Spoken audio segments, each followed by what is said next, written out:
Welcome to the deep dive.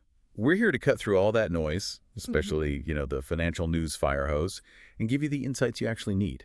Exactly. It's about distilling it down, making sense of the numbers without you having to wade through pages and pages. And today, we're diving into Rajoo Engineers Ltd. They're in a really specialized field making the machinery for plastic extrusion. Yeah, think pipes, films, complex plastic parts. It's high precision stuff, high value, definitely high engineering. So their board met just recently, July 12th, 2025, to approve their results for the quarter ending June 30th. That's their Q1 for fiscal year 26. Right, the first quarter of their financial year. And before we dive in, just a quick note on currency. You'll hear us mention lakhs. Ah, yes, good point. 1 lakh is simply 100,000 rupees in the Indian numbering system. So when we talk about, say, 8,500 lakhs, that's 850 million rupees. Just gives you a better sense of scale. Definitely. Okay, let's get into it. What's the first big thing that jumps out from these Q1 numbers, the headline figures? Well, the first thing you really notice is just how robust the top line and bottom line figures are for this Q1 FY26. Okay. Revenue from operations came in at over 800 and 507 lakhs. So yeah, around 850 million rupees. Wow. And their net profit, pretty remarkable, 1,501 lakhs for the quarter. 1,500 lakhs net profit. Yeah. And profit before tax, the PBT, was just a bit under 1,901 lakhs. Right. And if you look at earnings per share, both basic and diluted EPS were 0.92 rupees. These are, substantial numbers. They really are. So my immediate question is, how does this compare? Is this just a good quarter, or is it part of a bigger trend? How do they stack up year over year? Yes, the comparison. And that's where it gets really interesting. The year-over-year growth, the YoY, is incredibly strong. Okay. If you compare this Q1 FY26 to Q1 of FY25, well, the revenue nearly doubled. Doubled. Yeah, it jumped from around 87 lakhs last year to over 8,507 lakhs now. That's huge. And the net profit story, even more dramatic, it's almost tripled. Hmm. Yep. Climbed from about 547 lakhs in Q1 last year to 1,501 lakhs this quarter. PBT saw a massive jump too. Right. And that EPS figure, 0.92 rupees, that's up from just 0.33 rupees in Q1 last year. So this isn't just a blip. It's like a major acceleration. Exactly. Powerful acceleration in growth. Okay, that's a very clear year-on-year picture. But what about quarter over quarter? Compared to the immediately preceding quarter, Q4 of FY25, does that show the same momentum? That's a good question, gives important context. Looking QQ, the picture's a little different. Oh. Revenue from operations in Q1 FY26, the 8,507 lakhs, is actually down slightly from Q4 FY25. Q4 FY25 was around 8,989 lakhs. And similarly, net profit and EPS are also a little bit down compared to Q4. Okay, so a slight dip from the previous quarter. Yeah, just slight. It doesn't really take away from that massive YoY growth, though. Could just be, normal business cycles. Maybe project timing or order fulfillment in their line of work. Precisely. Especially in specialized machinery, you can see that sort of thing. But the annual trend is definitely powerful. Got it. So top and bottom lines looking really strong, especially YoY. Let's dig a bit deeper. What's happening operationally? How did they achieve this profitability? Were there big cost savings? Right. This is where you often see the smart strategies. And one thing that really stands out is their handling of costs, specifically the cost of materials consumed. Okay, what happened there? In Q1 FY26, it was about 692 lakhs. Now, compare that to Q1 last year. Yeah. It was a huge 947 lakhs then. Wow, that's a massive reduction, over 40%. Exactly. And this is while their revenue went up significantly. So how? Better sourcing. Efficiency. It really suggests something major. Could be fantastic new supply deals, much better procurement processes, maybe even production innovations, using less material. It feels like a strategic shift. Giving them a real edge, maybe. Could be either boosting their margins or letting them be super competitive on price, or both. Interesting. What else on the operational side? Inventories. Yeah, changes in inventories. That showed a positive figure this quarter, 356 lakhs. Positive. Usually it's negative, right? Often it is, yeah. Q1 last year was negative over 4,700 lakhs. So a positive figure now might mean they're building up stock for future orders, perhaps, or just managing it better. Okay. And other expenses.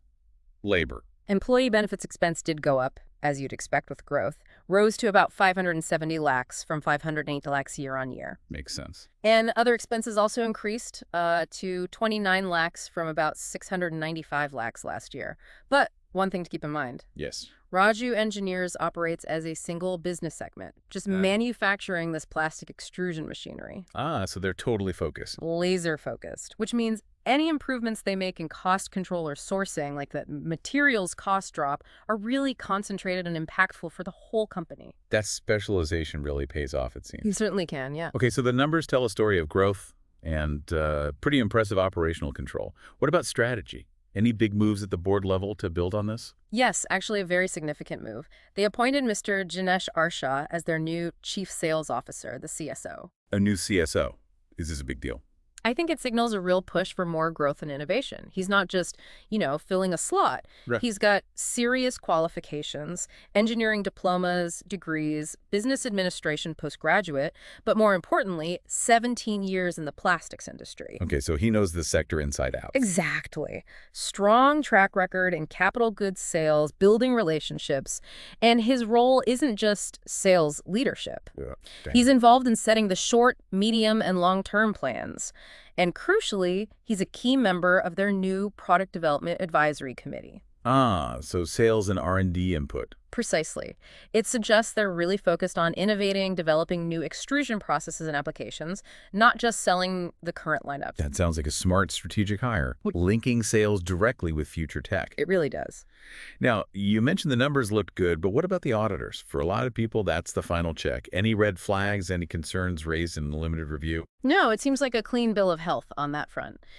The statutory auditors, Rajoo R. Shah and Co., they did their limited review of both standalone and consolidated results. Their reports clearly state that nothing came to their attention suggesting any material misstatement or improper disclosure. Okay, so confidence in the figures themselves. Yes, that's what it implies. It adds a good layer of assurance. That's to know.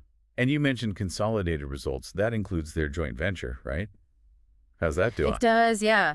The JV is Rajoo Bosano Extrusion Private Limited, and Rajoo's share of the net profit after tax from the JV for this quarter was positive, 65.58 lakhs.